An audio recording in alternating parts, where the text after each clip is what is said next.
राम कृष्ण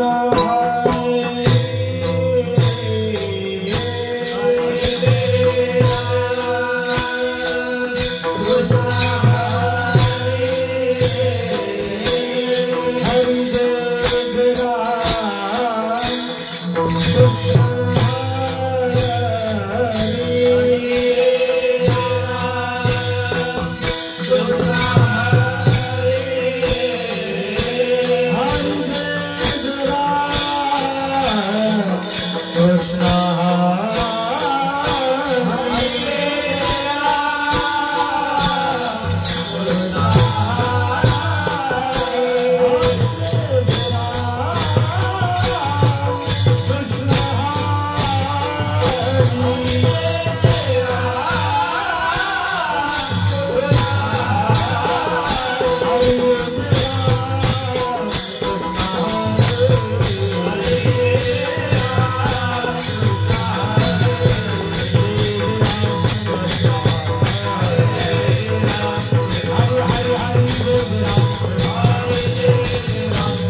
हाच नेम आता न फिरे माघारी बैसले शेजारी गोविंदाच्या घरी गे झाले पट्टराणी बळे वरीने सावळे परब्रह्म बळियाचा अंग संग झाला आता नाही भय चिंता तुका म्हणे घरी गे झाले पट्टराणी बळे वरीने सावळे परब्रह्म विठ्ठल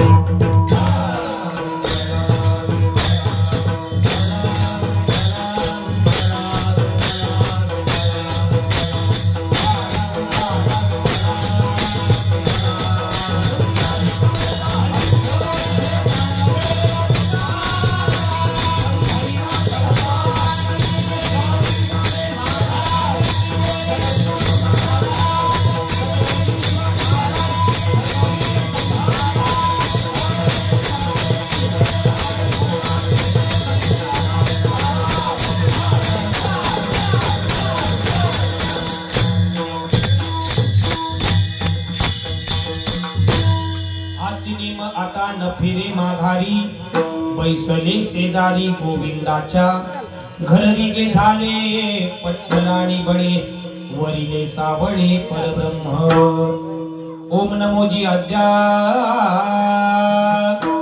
वेद प्रतिपाद्य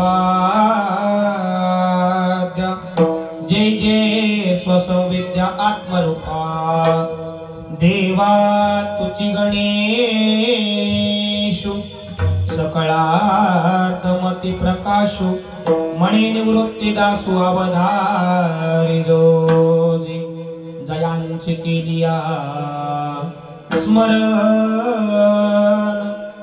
होय सकळ विद्येचे अधिकरण तिची वंदू श्री चरण सद्गुरूंचे ते नमस्कार महायोग पीठे तटे भीमरत्या वरम पुंडलिकाय दातो मुनींद्रे समागत्य तिष्ठा तमानंदकंदं परब्रह्मलिंगं भजे पांडुरंगं हे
पांडुरंगा करू प्रथम नमन दुसरे चरण संतांचिया त्यांच्या कृपादाने कथेचा विस्तार बाबाजी सद्गुरु दास तुका सकळांचे पायी माझे दंडवत आपुला चित्त शुद्ध करा ओम नमो ज्ञानेश्वरा करुणा करा दयाळा तुमचा अनुग्रह लाधलो पावन झालो चराचरी मस्तक हे पायावरी या वारकरी संतांच्या नमो सद्गुरु तुकया ज्ञानदीपा नमो सद्गुरु सच्चिदानंद रूपा नमो सद्गुरु भक्त कल्याण मूर्ती नमो सद्गुरु भास्करा पूर्ण कीर्ती वक्रतुंड महाकाय सूर्यकोटि समप्रभ निर्विघ्नं कुरु मे देव सर्वकार्येषु सर्वदा सच्चिदानंद रूपाय विश्वोत्पत्त्यादि हेतवे तापत्राय विनाशाय श्री कृष्णाय वयं नमः। प्रस्तुत प्राप्त प्रसंगी आज या ठिकाणी हरि कीर्तन रूपी सेवेसाठी निवडलेला अभंग देहोनिवासी वैकुंठवासी महाराष्ट्र भूषण वारकरी संप्रदायाचे कळस वैराग्याचे मूर्तिवंत उदाहरण जगद्गुरु तुकोबाराय यांचा उत्कृष्ट असा 3 चरणाचा आपल्या सर्वांच्या परिचित आणि प्रसिद्ध असा अभंग आहे। या अभंगात जगद्गुरु तुकोबाराय वर्णन करू लागले हाची नेम आता न फिरे माघारी। जीवनामध्ये माणसाचा नियम असावा लागतो त्याशिवाय जीवनाला परिपूर्णता येत नाही। हा गवळणीपर प्रकरणातील अभंग आहे। भगवान श्रीकृष्ण परमात्म्याची ओळख झाल्यानंतर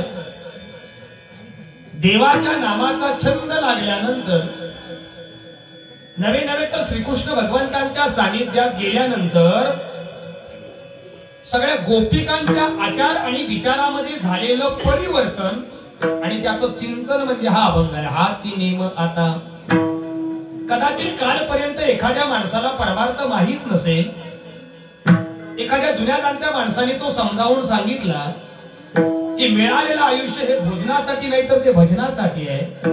ते त्याला कळालं, तो पंढरपूरला गेला, वारकरी झाला आणि कालपर्यंत कधी भजन कीर्तनाला न येणारा तो नित्य नेमाने भजन कीर्तनाला येऊ लागला।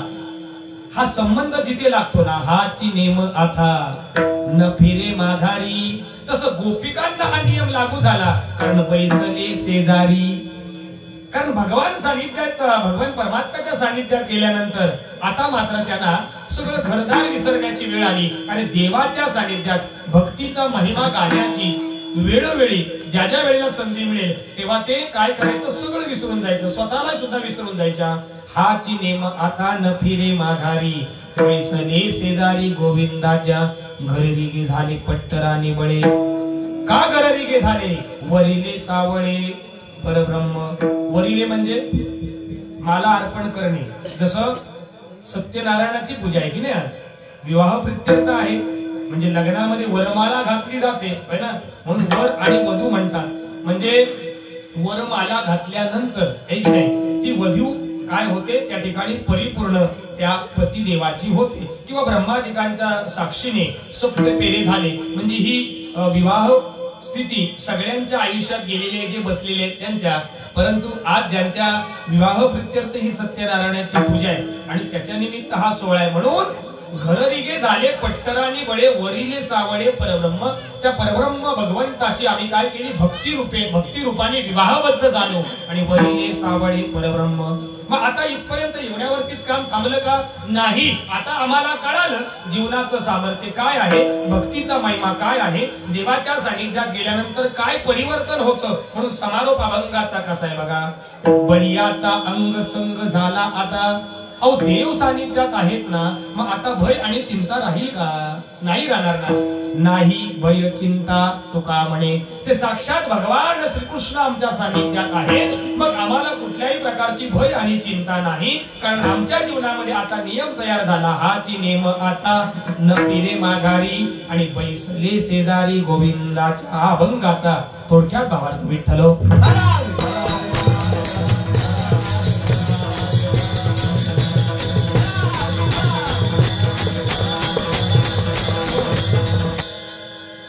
कीर्तनाला सुरुवात करण्यापूर्वी कार्यक्रमाचा अल्पसा परिहार देणं बंधनकारक आहे. या ठिकाणी धामणदेवी मधलीवाडी आणि ज्यांच्या विवाह प्रित्यर्थ सत्यनारायणाची महापूजा आहे, चिरंजीव सुजित आणि ची सौका प्रणाली, कालच विवाहबद्ध झाले, आजची सत्यनारायणाची महापूजा. आणि आदरणीय श्री सूर्यकांत दादा बाबाजी पंडे यांच्या वास्तूमध्ये त्यांच्याच सुपुत्राच्या विवाह प्रित्यर्थ आजची ही सत्यनारायणाची महापूजा. प्रथमतः या मालकांचे मी ऋण व्यक्त करतो आणि ज्यांनी या सेवेचा योग घडवून आणला, आदरणीय आमचे अंकुश दादा विटले, गेली 10 वर्ष या परमार्थ साधनेतून माझ्या सोबत कनेक्ट आहेत. यापूर्वी एक सेवा झाली होती या वाडीमध्ये, योगायोगाने आज ही दुसरी सेवा आहे त्यांच्या माध्यमातून. तसं पाहता पूर्वी मी खूप लांब होतो, आता तुमचं मी खूप जवळ आहे 15 मिनिटावरती, त्यामुळे आता नियमित येणं होईल. अंकुश महाराजांना ती माहिती आहे आणि म्हणून या अभंग चिंतनातून आज खरं जे चिंतन आहे ते त्यांच्यासाठी आहे. त्यामुळे जर ते फ्री असतील चिरंजीव सुजित आणि प्रणाली, तर त्यांना 2 खुर्ची त्या ठिकाणी आणि तिथे बसू द्या छान पद्धतीने, बरोबर ना महाराज? आजचं निमित्त त्यांच्या सत्यनारायणाच्या पूजेनिमित्त आहे. आपल्याला करायचे भगवंताची सेवा कीर्तनाच्या माध्यमातून आणि त्यांना त्यांच्या जीवनाची सुरुवात करायची आहे या अभंगाच्या माध्यमातून. म्हणून त्या ठिकाणी ते जर मोकळे असतील, बिझी नसतील, तर त्यांना समोर बसवा. विठ्ठल.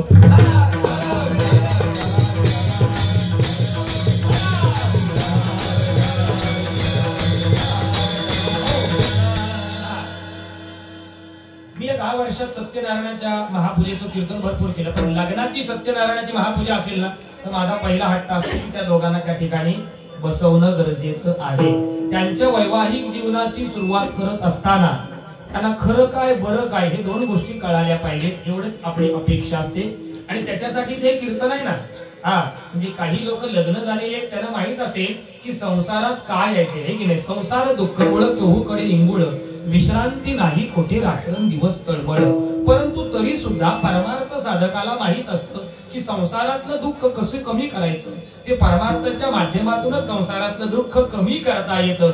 आणि म्हणून त्यांच्यासाठी हे कीर्तन आहे, आपल्यासाठी सुद्धा आहे, पण जास्त खास करून त्यांच्यासाठी आहे. बघा कसे फास्ट मध्ये आले दोघे, म्हणजे तेवढ्या तयारीचे आहेत ते की त्यांना म्हणजे एखादं सांगितलेलं काम ते किती फास्ट करतील ते आता मंडळींना सुद्धा कळालं असेल. हाची नेम आता न फिरे माघारी, बैसले शेजारी गोविंदाच्या. जीवनामध्ये काहीतरी नियम असावा लागतो महाराज, त्याच्याशिवाय जीवनाला आकार येत नाही, नवे नवे तर जीवनाला रूपकता येत नाही. परमार्थ साधना करत असताना मुख्य आम्ही 4 युग मानतो. कृतयुग, त्रेतायुग, दादा थोडा आवाज द्या, बाकी माहिती ओके, द्वापार युग आणि चालू असणारं कलियुग आहे. मग या कलियुगामध्ये माणसाचे आचार आणि विचार हे पूर्वपद आहेत का हो? असतील तर हो म्हणा, नसतील तर नाही म्हणा. तुमचं माझं काही भांडण नाही, आपल्याला कीर्तन पटकन आवरायचं, जेवायच्या आधीचं कीर्तन हे वेळेत व्हावं लागतं, म्हणून अभंग सुद्धा 3 चरणाचा निवडलेला आहे. कृतयुग गेलं, त्रेतायुग गेलं, द्वापारयुग गेलं, कलियुग आलं. मग या कलियुगातली आणि कृतयुगातली माणसाची अवस्था सारखी आहे का? बोला, असेल का हो? नाही ना. म्हणजे त्यावेळी कृतयुगामध्ये 1 लाख वर्षाचं आयुष्य आणि 28 हाताचा नरदेह होता. किती?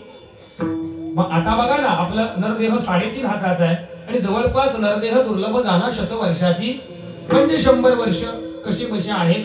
तेही या केमिकलच्या युगामध्ये आपण 100च मिळतील याची पण गॅरंटी नाही, कारण जे आपण खातोय ते सगळं हायब्रिड आहे. खताचं खा आणि लवकर. तुम्हाला माहिती आहे, तुम्ही 5G मध्ये आहात, त्यामुळे मला पुढचं सांगायची गरज नाही. आणि म्हणून तरी सुद्धा नरदेह दुर्लभ जाणा शतवर्षाची गणना. मग या 100 वर्षाचं नियोजन करत असताना बालपण आहे, बरोबर ना महाराज, तारुण्य पण आहे, त्याच्यानंतर तारुण्यपणामध्ये मोठ्या जबाबदाऱ्या येतात. मग लग्न होतं आमचं. लग्न झाल्यानंतर अजूनही जबाबदाऱ्या वाढतात. पत्नी चांगली भेटली तर ठीक आहे, नाहीतर संसार कसा करायचा हे मोठं प्रश्नचिन्ह असतं. आता कलियुगात मुली भेटत नाहीत, त्यामुळे आपण असेल तिला हो म्हणतो आणि लग्न करून घरी आणतो, हेही तुम्हाला माहिती आहे. मग त्याच्यातून आम्हाला कसं बाहेर पडता येईल. असोनी संसारी जीव वेग करी, वेद शास्त्र उभारी बाह्य सदा. मग कृतयुगाचा विचार सोडून द्या, त्रेतायुगाचा विचार सोडून द्या, द्वापार युगाचाही विचार सोडून द्या. भूतकाळ कशाला बघायचंय. वर्तमान काळ आपण घडवण्याचा प्रयत्न करू आणि ज्याचा वर्तमान काळ चांगला त्याचा भविष्य काळ चांगला. विठ्ठल.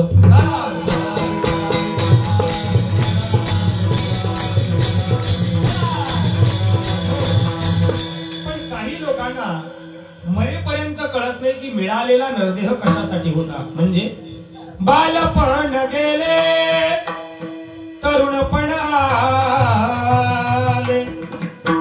आले म्हातारपण, आता तरी रामकृष्ण हरी मना.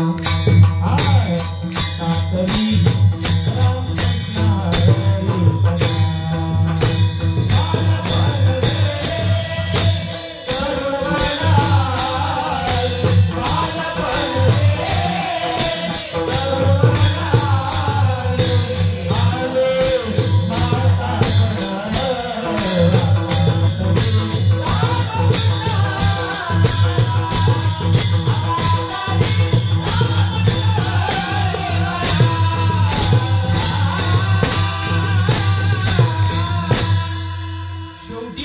मना. की मिळालेला नरदेह देवाच्या नामचिंतनासाठी होता. मग आता तरी रामकृष्ण हरी म्हणा. पण मुखात दात नसताना एखाद्याने ठरवलं मला रामकृष्ण हरी म्हणायचंय, तर ते तसाच उच्चार येईल का हो महाराज. 32च्या 32 असतील तर ठीक आहे. म्हणजे समजा विनोदाने सांगायचं झालं, प्रवचनाच्या सुरुवातीला महाराजांनी सांगितलं मी म्हणतो तसं माझ्या पाठीमागं म्हणा. मग म्हणायला सुरुवात केली महाराजांनी, हरे राम राम राम हरे हरे, हरे कृष्ण कृष्ण कृष्ण हरे हरे. आता मुखात दात असेपर्यंत माणसाला कळत नाही. देवाचं नाम घेतलं पाहिजे, परमार्थ केला पाहिजे, कळत नाही. आणि मुखातले दात पडल्यानंतर त्याने समजा हे म्हणायचा प्रयत्न केला तर ते कसं उच्चार बाहेर येतात ऐका. आले याम याम याम आले आले, आले कुतन आले कुतन कुतन कुतन आले आले. आता याम कुठने येणार, तुझा पत्ता संपला की तुला न्यायला येणार. म्हणजे मुखात दात असताना परमार्थ केला तर तो सिद्धीस जातो. कारण मुळात 40 वर्षाचं आयुष्य माणसाचं आहे. किती इतर जे आयुष्य आहे ना ते आपल्याला दान मिळालेलं आहे. काय मिळालेलं आहे, दानच मिळालेलं आहे. मूळ आयुष्य माणसाचं 40 वर्ष आहे. मग 40च्या आतमध्ये आपलं शरीर चांगलं असतं, 5 कर्मेंद्रिय, 5 ज्ञानेंद्रिय आणि 11वा राजा त्याचं नाव आहे मन. हे सगळं व्यवस्थित असतं आणि तेव्हा केलेला परमार्थ देवाला पोचतो. नाहीतर 40च्या नंतर परमार्थ केला तर हीच आपली अवस्था होणार. आले याम याम याम आले आले, आले कुतन. मग ही अवस्था आपली होऊ नये म्हणून काय करायचं, आवडीने भावे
आवडीने भावे हरिनाम घेसी, तुझी चिंता त्याशी सर्व आहे.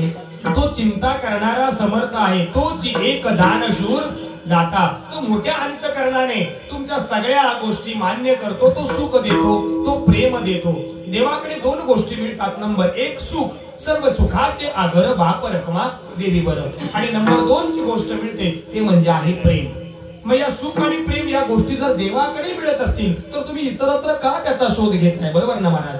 देव सुख देतो, सर्व सुखाचे आगर आम्हाला माहित आहे, मग देव प्रेम देतो हे आम्हाला माहित आहे. गात जागा प्रेम मागा.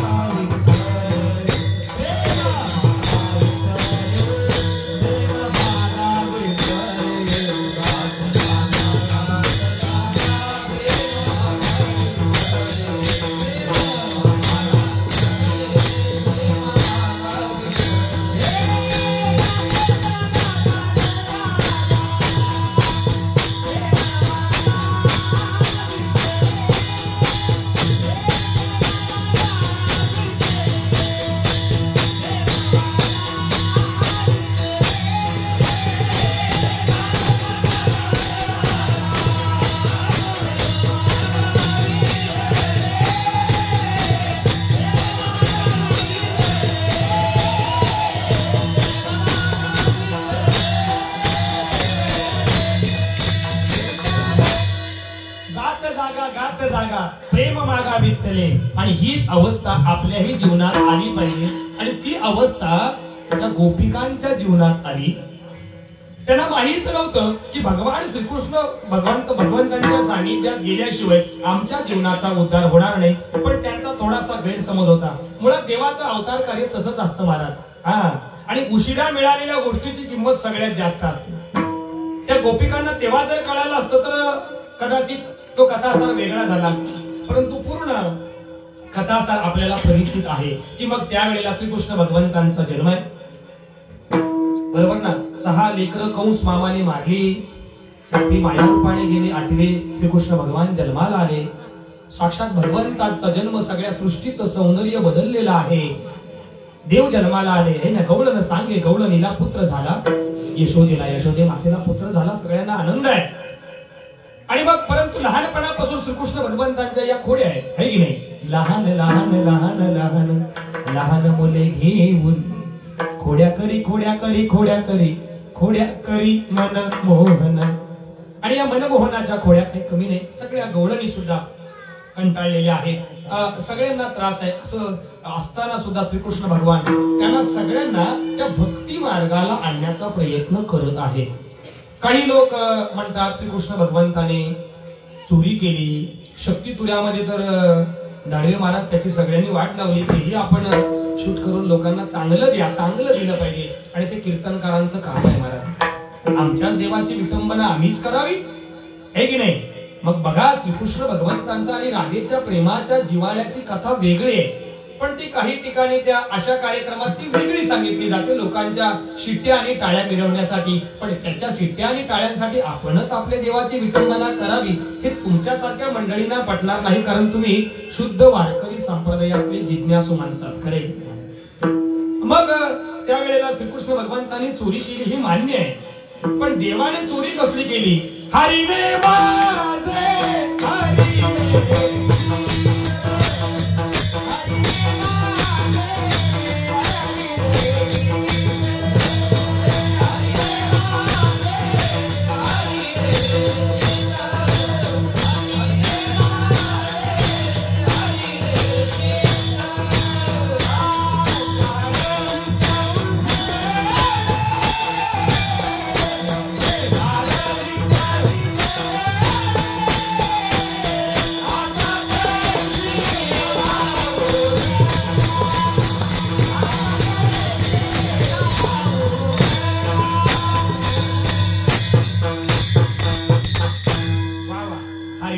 हरिने भार वित्त विसरले.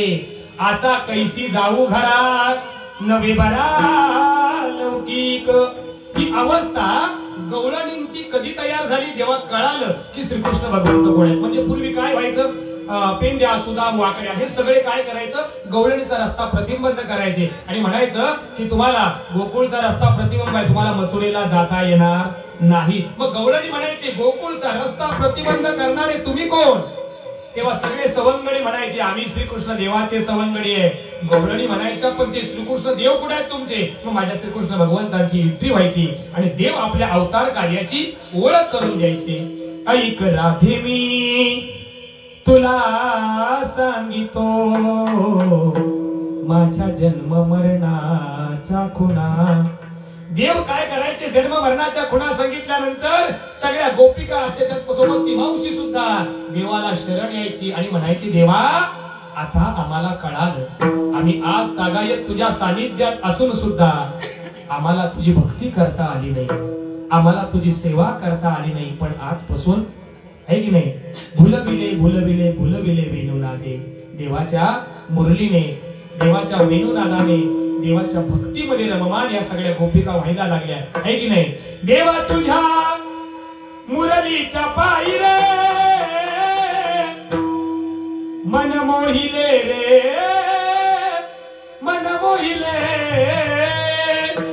देवाच्या वेणुनादाने त्या भगवंताच्या भक्तीची आवड तयार व्हायची आणि मग ज्या वेळेला देवाने चोरी केली, पण कसली, गोपिकांच्या चित्ताची चोरी केली आणि सगळ्यांना भक्ती मार्गाला वळवलं. ज्या ज्या वेळेला श्रीकृष्ण भगवंतांचा वेणुनाद व्हायचा, गवळणी स्वतःला विसरून जायच्या आणि भक्ती मार्गाकडे वळायच्या.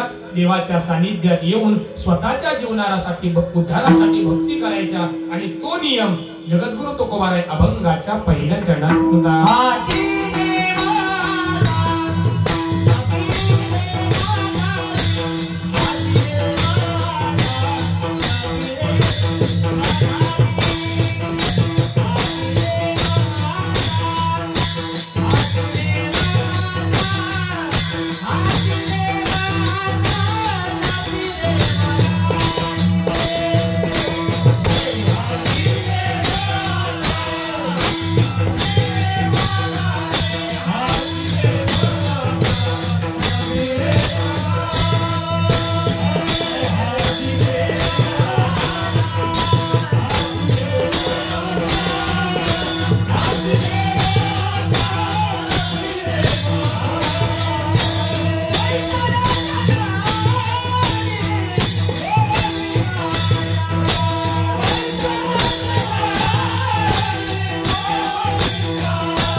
नियम तयार झाला.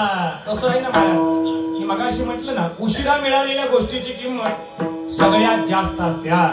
त्या गोपिकांना सुरुवातीलाच कळायला असतं श्रीकृष्ण भगवानांच्या सानिध्यात गेल्यानंतर काय सुख आहे, तर त्याची किंमत कमी झाली असती. उशिरा कळालं आणि मग तेव्हा एक सिद्धांत तयार झाला की मग हाची नेम आता न फिरे माघारी. आता नाही, आता देवाच्या सानिध्यातच आपलं जन्म मरण व्यतीत करणं हा त्यांचा जीवनाचा नियम सिद्धांत तयार झाला.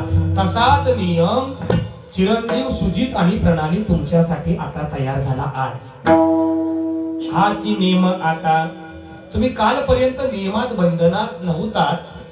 जसा गोपिकांचा भाव बदलला आणि श्रीकृष्ण भगवंतांच्या सानिध्यात गेल्यानंतर त्यांच्या जीवनामध्ये नियम तयार झाला न फिरे माघारी, तसं तुमच्या जीवनामध्ये कालपर्यंत नियम सिद्धांत नव्हता.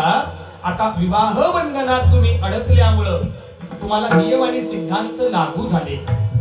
कसं काय की आता बरोबर ना, आम्ही त्या दिवशी नवऱ्या मुलग्याला नवरदेव म्हणतो, कारण विधी परंपरेनुसार तो देवच आहे. बरं, हे विधीशास्त्र, लग्नविधी आज तागायत आम्ही नुसत्या मंगलाष्टका ऐकल्या त्या कितपर्यंत समजून घेतलं हे सुद्धा थोडस विचार करण्याची गरज आहे. आमचं हिंदू धर्मशास्त्र एवढं महान आहे ना, तर कपाळाला कुंकू का लावावं, पायात पैंजण का, हातात कंकण का, या सगळ्याचा सिद्धांत आमच्या हिंदू धर्मात आहे. पण कालांतराने आम्ही ते सगळं टाकून दिलं आणि आम्ही पाश्चात्य संस्कृती स्वीकारायला लागलो. हे आमचं खरं दुर्दैव आहे. म्हणजे आज डोक्यावरती पदर घेतलेल्या सुनबाईंचा चेहरा कसा दिसतो तोही बघा एकदा, आणि नंतर पंजाबी ड्रेस घालून मिरवणाऱ्या सुनबाईचा चेहरा कसा दिसतो तोही बघा एकदा. म्हणजे सासूचं हृदय तिळतिळ तुटत असतं, पण ती बोलणार तरी कशी? तिला माहित आहे आपला काळ वेगळा होता, आता वेगळा आहे की नाही. म्हणजे सुखाने 2 घास खायचे आहेत तर शांत बसलेलं बरं. म्हणजे संसदेत गदारोळ होण्यापेक्षा स्वइच्छेने राजीनामा दिलेला कधीही चांगला. विठ्ठल.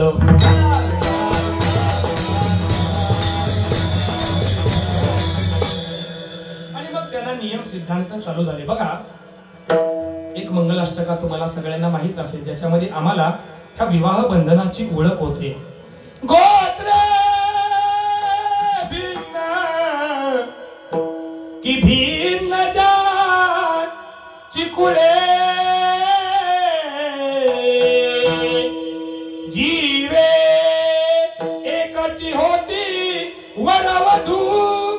वर आणि वधू एकाच गोत्रातले आहेत का? गोत्रे भिन्न आहेत. कुळ एक आहेत का? ती भिन्न ज्यांची कुळे, 2 वेगवेगळ्या गोत्रातले, 2 वेगवेगळ्या कुळातले जीव एकत्र होणं याला विवाह बंधन म्हणतात. आजकाल पळून वगैरे जातात तो भाग वेगळा, जाकली मूठ 1.25 लाखाची. पण हे विवाह बंधनाचं खरं गणित आहे. भिन्न कुळातले, भिन्न गोत्रातले जीव एकत्र येतात आणि या विवाह बंधनाच्या सोहळ्याने आपल्या नवीन आयुष्याची सुरुवात करतात. पण कालपर्यंत ही मुलगी, आज यांची सून झाली, त्याची पत्नी झाली, पण ती कुणाची तरी कोण होती? मुलगी होती. कालपर्यंत ती कुणाची तरी बहीण होती, बरोबर की नाही? मग एका दिवसामध्ये आपलं घर सोडून एका परक्याच्या घरी जाणं हे साधं काम आहे का हो? याचंही चिंतन करणं काळाची गरज आहे. 25 वर्ष आई वडिलांनी डोक्याचा कातळ, डोळ्याचा पाळणा, हाताचा वाती केल्या, सगळ्या गोष्टी केल्या आणि त्या मुलीला लहानाचं मोठं केलं. कालपर्यंत प्रणाली तिच्या बाबांचं नाव पाठीमागे लावत होती, पण 24 तासामध्ये स्वतःच्या जन्मदात्या वडिलांचं नाव बाजूला करून आपल्या धर्मपतींचं अर्थात सुजितचं नाव लावण्यासाठी तिचं हृदय केवढं मोठं असेल महाराज, बरोबर की नाही? हा त्याग फक्त आणि फक्त एका महिलेचाच आहे, दुसरं कोणीही करू शकत नाही. म्हणून आमची संस्कृती ही जरी पुरुष प्रधान असलं म्हणण्यासाठी, तरी बघा आमच्या सगळ्या या भारतखंडामध्ये वाहणाऱ्या नद्या आहेत, त्यांची नावं सांगा जरा. आपण सगळे शाळेत गेलेले आहेत. म्हणजे मी माध्यमिक शिक्षक म्हणून गेली 12 वर्ष काम करतोय, तर तुम्ही म्हणाल तुम्हीच सांगा. आता तुम्ही पण शाळेत गेलेला आहात आणि मराठी हा सगळ्यांचा आवडीचा विषय असतो. आपली ती मातृभाषा आहे. गंगा, यमुना, सरस्वती, तेही मंगलाष्टक आहे. आता मी बोलत नाही, वेळ घालवत नाही त्याच्यात. तोही आपला एक मंगलाष्टका छान आहे, ते आहे की नाही? गंगा, सिंधू, सरस्वती, आहे की नाही? या सगळ्या ज्या नद्या आहेत ना, त्याच्यात पुरुषाचं नाव, पुरुषवाचक नाव एकही दाखवा मला. मग कधी विचार नाही का आम्हाला आला? मग एवढ्या महान तीर्थक्षेत्रांना स्त्रीलिंगीच नाव का दिलं असावं, हा चिंतनाचा विषय आहे. मग जरी पुरुष प्रधान संस्कृती असेल तरी पूर्वी महिला आमच्या या भारतखंडामध्ये सती जायच्या, बरोबर ना? म्हणजे आपला पतिदेव गेला तर आपलं जीवन संपलं, आपलं आयुष्य नाही. मग पारतंत्र्यात जगण्यापेक्षा त्या नवऱ्याबरोबरच का ना जावं? मग पूर्वी महिला सती जायची. आज तागायत एखादा महिला सत्या गेला असं ऐकलं? म्हणजे आम्हाला आमचा भूतकाळ, आमची परंपरा हे सांगतं की आमची संस्कृती जरी दाखवायला पुरुष प्रधान असेल तरी स्त्रियांना उच्च मान आमच्या या संस्कृतीमध्ये आहे. आणि म्हणून जसं सांगितल्याप्रमाणे सगळ्या नद्यांना नावं स्त्रीलिंगी आहेत. गंगा, यमुना, सरस्वती हे तीर्थक्षेत्र आहेत आणि म्हणून त्या महिलेचा अधिकार लय मोठा आहे. आज कलियुगात खरी किंमत मुलींची कळायला लागली, जेव्हा आता 3-3, 4-4 वर्ष फिरून सुद्धा मुलगी भेटत नाही. तुम्हाला अनुभव जास्त आहे माझ्यापेक्षा. हा म्हणजे खरा गमतीचा भाग आता आहे. पण त्या मुलीने आपलं आयुष्य एका दिवसात कसं सोडावं, कसं विसरावं, हा त्याग फक्त आणि फक्त त्या माई माऊलीचाच असू शकतो. ती मुलगी कालपर्यंत कुणाची तरी बहीण होती, बरोबर की नाही? भावाला राखी बांधायची वेळ प्रसंगी आपलं दुःख त्या भावाला सांगायची. आता सर्वस्व दुःख सांगणार फक्त आणि फक्त आपल्या पती देवाला, म्हणून त्यांचंही काम आहे. ती मन मोकळं करण्यासाठी कदाचित पाठीमाग होत असेल, पण तिच्या मनातल्या सगळ्या व्यथा आजपासून तुम्हाला सांभाळायचंय. ते कर्तव्य तुमचं आहे, हा नियम तुमचा. या जीवनात, या नियम बंधनामध्ये जेवढा अधिकार, जशी एका नाण्याच्या दोन बाजू असतात, गाडीची दोन चाकं आहेत, बैलगाडीला दोन चाकं असतात, एक चाक निकामी झालं तर ती बैलगाडी सुव्यवस्थित चालू शकत नाही. तशी ही संसाराची पती आणि पत्नी ही दोन मोठी चाकं आहेत. ही चाकं समतोल असावी लागतात. कधी कुणाला काही भांडण तंट झालं तर एकाला माघार घ्यावी लागते, त्याच्यातच त्यांचा संसार पुढे जातो, अन्यथा तो संसार राहत नाही. आणि म्हणून त्यांच्या जीवनामध्ये आलेली ही नियमावली आजपासून बदलली, जी कालपर्यंत नव्हती. हाची नेम आता न फिरे माघारी आणि पैसले शेजारी. आता शेजारी बसले बघा, गोविंदाच्या ते तुमचे गोविंदा आहेत आणि तुम्ही सुद्धा त्यांना गोविंदा सारखंच वागवायचं आहे, तर संसार सुखाचा आहे. विठ्ठल.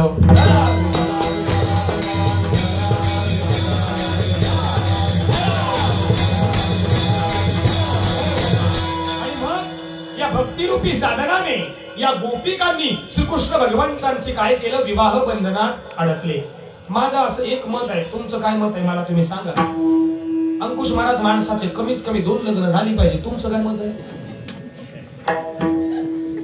तुमचं काय मत आहे? कुणाला वाटतं 2 लग्न झाली पाहिजे? तिने हात वरती करा. काय काय म्हणतात, एक झालंय तेच निस्तरताना की कुणालाच वाटत नाही. माझं असं ठाम मत आहे, माणसाचे कमीत कमी 2 लग्न झाली पाहिजे. एक जे व्यावहारिक लग्न आमच्या सगळ्यांचं होतं, शुभमंगल सावधान सावधान शुभमंगल सावधान. आणि दुसरं लग्न तुळशी माळ गळा गोपीचंद टिळा आणि हृदयी कळवळा वैष्णवांचा. बरोबर की नाही? जसं मंगळसूत्र हे पती देवाचं म्हणजे आपल्या नवरदेवाचं काय आहे, एक प्रकारचं ते ब्रीद आहे आणि ते आमचं सौभाग्याचे अलंकार आहे. मग त्याच्यावरून ओळख होते की नाही मग विवाहित असल्याची. तसं देवाची तुळशीची माळ, भगवंताच्या नामाची तुळशीची माळ ही जर आमच्या गळ्यामध्ये आम्ही परिधान केली तर वरिले सावळे परब्रह्म हे एक प्रकारचं भगवंताशी भक्तिरूपी साधनेने झालेले लग्न. आणि तीच गोपिकांची अवस्था अभंगाच्या दुसऱ्या चरणात सांगतात.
माघारी बैसले शेजारी गोविंदाच्या गररिगे झाले पट्टराणी बळे वरिले सावळे परब्रह्म विठोबा.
देवाच्या घर रिगे झाले पट्टराणी बडे वरिले सावळे परब्रह्म.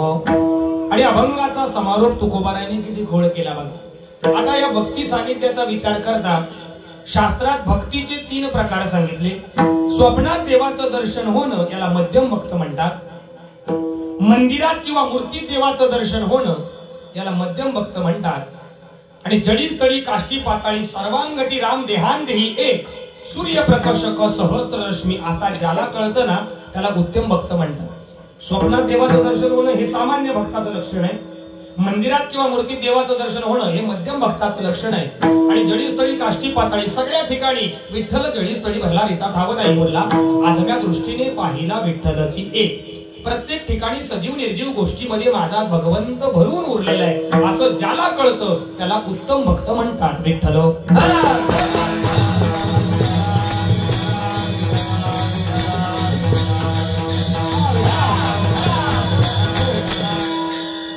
बळीयाचा अंग संग झाला आता नाही भय चिंता. तुका म्हणे आता आम्हाला काय चिंता राहिली हो. आमच्या जीवनातली चिंता निघून गेली कारण या भगवंताची ओळख झाली. त्या भगवंताच्या भक्ती सानिध्यात गेल्यानंतर आमच्या जीवनामध्ये परिवर्तन झालं.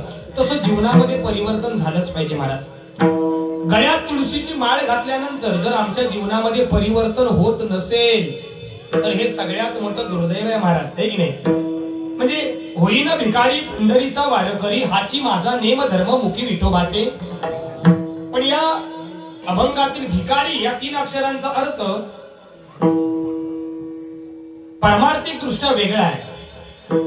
व्यावहारिक दृष्ट्या भिकारी म्हणजे ज्याच्याकडे काही नाही जो दरिद्री आहे त्याला आपण भिकारी म्हणतो. पण पारमार्थिक दृष्टीने भिकारी याचा अर्थ ज्याचे षडविकार निघून गेले. तुका म्हणे देह भरीला विठ्ठले काम क्रोध केले घरविते. गळ्यात तुळशीची माळ घालून आमचा अहंकार जात नसेल, गळ्यात तुळशीची माळ घालून आमचा गर्व जात नसेल तर ती पवित्र तुळशीची माळ आम्ही परिधान करण्याला त्या वेळेपुरतं तरी आमची त्या ठिकाणी पात्रता नाही असं म्हटलं तर चुकीचं नाही. कारण नम्र झाला भूता तेने कुंडिले अनंता हा नियम तुम्हालाही लागू आहे. तुम्ही दोघांच्या जीवनामध्ये नम्रता असली पाहिजे. बरोबर ना. नम्रता असेल ना तर आयुष्य चांगलं आहे, संसार चांगला आहे. शेवटचा दृष्टांत समारोप. आता तुम्ही इथे सगळेजण बसलात. प्रत्येकाच्या तोंडामध्ये 2 गोष्टी आहेत ना. जीभ आणि दात. आता नाही म्हणू शकत नाही तुम्ही. ऐका म्हणजे काय ते विमल खाणाऱ्या लोकांना वाटलं असेल महाराजांना कसं कळलं आमच्याकडे काय आपला काय त्याच्याशी काही संबंध नाही. हा केवळ योगायोग समजावा. पण प्रत्येकाच्या मुखात 2 वस्तू आहेत, जीभ आणि दात. आता वयामानानुसार 32 मध्ये 10 गेले असतील पण 22 तरी असतील. मग मला सांगा जीभ आधी आले का दात? बोला. बोलत चला. बोलल्यानंतर राग येत नाही तुमचं माझं काहीच भांडण नाही. हा विचार करण्यासारखा काही कोण बनेगा करोडपतीचा प्रश्न नाही. हा सोपा प्रश्न आहे. आधी कोण आले? जीभ आले. पण जाण्याची वेळ आली तेव्हा आधी कोण गेले? जे आले नंतर पण गेले आधी. यातला सिद्धांत सांगतो. पारमार्थिक दृष्टीने विचार करा.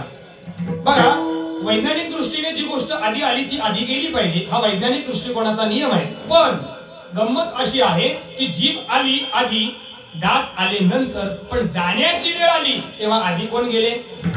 दात गेले. कारण जिभेकडे नम्रता आहे. बघा तुम्ही अन्नाचा घास आपण 32 वेळा चघळतो. असं किती जेवण खातो? 15-20 मिनिटं तरी खातो. पण ती जीभ सारखी फिरत असते. आता मी बोलतोय काम जिभेचं जास्त आहे ना. बरोबर की ती हलते म्हणून मी बोलतोय. पण ती दाताखाली कधी चुकून कधीतरी येते. बरोबर ना. कारण तिच्याकडे नम्रता आहे. दातांचं तसं नाही. एखादा माणूस सुपारीचा खड अडकीत नाही भेटला तर खडाखड म्हणजे दाताकडे कठोरपणा जास्त आहे, त्याच्याकडे नम्रता नाही. जिभेकडे नम्रता आहे म्हणून तिला आयुष्य जास्त आहे. विठ्ठल आणि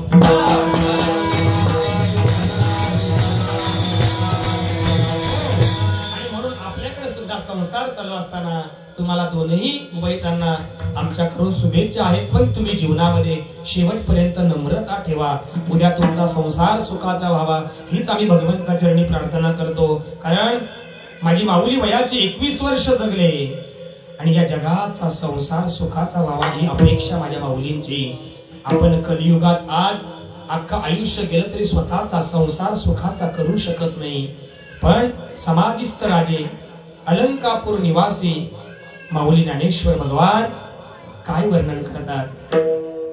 अवघाची संसार सुखाचा करीन, अवघाची संसार सुखाचा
सुखाचा करीन, आनंद भरीन तिन्ही लोका, वाई तग मारे दया पंढरपुरा, प्रीतीन माहेरा आ बोलिया. माझे संत मायबाप मंडळी पंढरपूरला आपलं माहेर समजतात आणि विठ्ठल रखमाई भगवंताला आपली माता पिता समजतात. कसं कालपर्यंत ही चौका प्रणालीचे आई वडील वेगळे होते, पण आजपासून तिने शपथ घ्यावी की सासू सासरे हे माझे दुसरे आई वडील मला मिळाले आणि त्यांची सेवा करून मी माझ्या आई वडिलांच्या ऋणातून ऋणमुक्त होईल. आज सासूला कळालं पाहिजे मी कधीतरी सुनबाई होते आणि सुनेला कळालं पाहिजे मी सुद्धा उद्या कधीतरी सासूबाई होणार आहे. आणि म्हणून सासूबाईंनी सुनेला आपल्या मुलीप्रमाणे वागणूक दिली पाहिजे आणि घरामध्ये लक्ष्मी नांदे असा आनंद निर्माण होईल. असा एक एक दिवस प्रत्येकाच्या आयुष्यात व्हावा. परंतु त्यांचं वैवाहिक जीवन नवीन आहे म्हणून त्यांना जास्त उपदेश आहे. जसं एखाद्या महिलेचा त्याग आयुष्यात सगळ्यात जास्त आहे. कधीतरी बहीण आहे, कधीतरी कुणाची मुलगी आहे, वैमान झालं, वडिलांनी लग्न करून दिलं आणि आज ती पत्नी झाली, बरोबर की नाही? पण ज्या दिवशी आपल्या मुलीचं कन्यादान करायची वेळ येते ना, जगातील कुठलाही बाप त्याशिवाय रडल्याशिवाय राहत नाही. तो दिवस प्रत्येक बापाच्या आयुष्यात मोठा आहे. कितीही संकट येऊ द्या, कितीही दुःखाचा डोंगर येऊ द्या, तो बाप छाती पुढे करून त्या संकटाला झेलत असतो. परंतु ज्या दिवशी रोजच्या मुलीचं कन्यादान करायची वेळ येते, जगातलाही कुठलाही बाप त्या दिवशी रडल्याशिवाय राहत नाही. कुठला तरी एखादा कोपरा शोधतो आणि गंगा यमुना सरस्वतीला वाट करून देतो. हे बापाचं प्रेम आणि मुलीचं प्रेम खूप वेगळं असतं. म्हणून सासऱ्यांना सुद्धा हात जोडून विनंती, आज जन्मदात्या वडिलांना सोडून आलेली सुनबाई, तिला तुम्ही वडिलांसारखा आधार द्यायचाय. बस जन हे सुखाचे दिल्या घेत याचे हंत काळीचे कोणी नाही. या कलियुगात लोक एकाचा चहा पितात, दुसऱ्याच्या गाडीत बसतात, तिसऱ्याचा प्रचार करतात आणि चौथ्याला निवडून देतात. परंतु कधीतरी विचार करा, तुझं आहे तुझं पाशी कधी तू जागा चुकलाशी. जगाच्या पाठीवरती देव देव शोधत बसण्यापेक्षा आपले आई वडील हे आपले देव आहे, आपले सासू सासरे हे आपले देव आहे. कारण तुकोबाराय सांगतात, तुका म्हणे माय बापे अवघी देवाचीच रूपे. एवढं जरी आजच्या कीर्तनातून घेऊन गेला तरी बस. असो, यथामती यथावकाश झालेली सेवा या गावातील गावच्या ग्रामदेवतेच्या चरणी भगवान सत्यनारायणाच्या चरणी समर्पित करत असताना आदरणीय सूर्यकांत दादा बाबाजी पंडित यांच्या सुपुत्रांचा आज विवाह सोहळा समर्पित होऊन सत्यनारायणाची महापूजा चिरंजीव सुधीर गणेशची चौका प्रणाली या दोन्ही उभयतात आपण भरभरून आशीर्वाद देऊया आणि भगवंताला प्रार्थना करूया की यांच्या संसारातील एक एक दिवस आनंदाचा असू द्या. जशी माझी ज्ञानेश्वर माऊली अवघाची संसार सुखाचा करीन आणि ज्या दिवशी जगाचा संसार सुखाचा होईल त्या दिवशी मला आनंद मिळेल असं माऊली सांगतात. कारण जाई नग माई या पंढरपूर जाई नग माई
माऊली ज्ञानेश्वर महाराज, जगद्गुरु संत तुकाराम महाराज की जय, रेणुकानंदन भगवान परशुराम की जय, ग्रामदेवता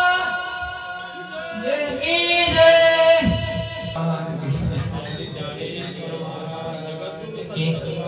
महाराज की जय, भगवान की जय, बोल दे भाई सब संतन की जय।